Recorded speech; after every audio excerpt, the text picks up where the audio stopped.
యోహాను కుమారుడు అయిన వీరికంటే నీవు నన్ను ఎక్కువగా ప్రేమిస్తూ ఉన్నావా అని అడుగగా అతడు అవును ప్రభువా. అబద్ధం. అగాపే టోస్ అంటే ప్రతిఫలాన్ని అపేక్షించకుండా నిస్వార్థంగా గాఢమైన ప్రేమతో నీవు నన్ను ప్రేమిస్తున్నావా.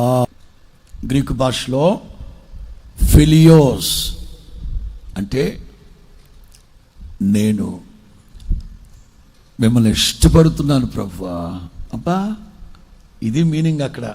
పేతురు, అగాపే ప్రేమతో నువ్వు నన్ను ప్రేమిస్తున్నావా? అవును, కానీ ఫిలియోస్తో ప్రేమిస్తున్నాను ప్రభువా. జస్ట్ మీరంటే నాకు ఇష్టం. సరే, ఓ పని చేయి, సండే స్కూల్ నడిపించు. గొర్రె పిల్లలను, అదేనబ్బా సండే స్కూల్. మరలా ప్రభు అడిగారు, చూడండి మరలా ఆయన యోహాను కుమారుడు అయిన సీమోను. పాపం పేతురు అల్లాడిపోతున్నాడు. కేఫాని పిలవచ్చు కదా, నన్ను పిలవడు, నువ్వు దిగజారిపోయావు. నన్ను ప్రేమించుచున్నావా అని రెండోసారి అతన్ని అడుగగా అతడు అవును ప్రభువా, నేను నిన్ను ప్రేమించుచున్నానని. అదే వీడు ఆ ఫిలియోస్ లోనే ఉన్నాడని చెప్పి మరలా ఏం చెప్పారు? గొర్రెలను. ఇందాక సండే స్కూల్, ఇప్పుడేమో నా గొర్రెలను కాయమని చెప్పాను. మూడవసారి అడిగేటప్పుడు ఏమన్నాడు తెలుసా ప్రభు? పేతురు,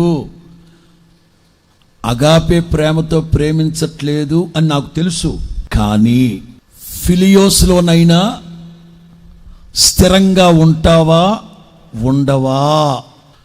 ఇష్టపడుతూ ఉన్న ఇష్టంలోనైనా స్థిరంగా ఉంటావా లేవా? ఉంటాను ప్రభువా. ఇది అర్థం అక్కడ. ఆ పేతురు కోసం అపోస్తుల కార్యాల ప్రభు ఎన్ని అద్భుతాలు చేశాడు. ఆ పేతురు ఆ ప్రేమలో స్థిరపడ్డాడా లేదా? స్థిరపడ్డాడు.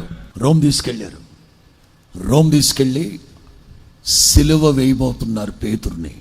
యేసుక్రీస్తుని సిలువ వేసినట్లుగా సిలువ వేయడానికి నేను అర్హుని కాదు బాబు, నన్ను తలకిందులుగా సిలువ వేయండి.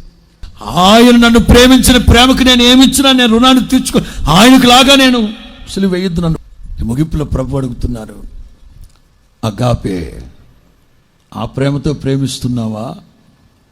ఫిలియోస్ ఆ ప్రేమతో ప్రేమిస్తున్నావా? ఈ ప్రేమించే ప్రేమలో ఎక్కడా తగ్గకూడదు పొరపాటున.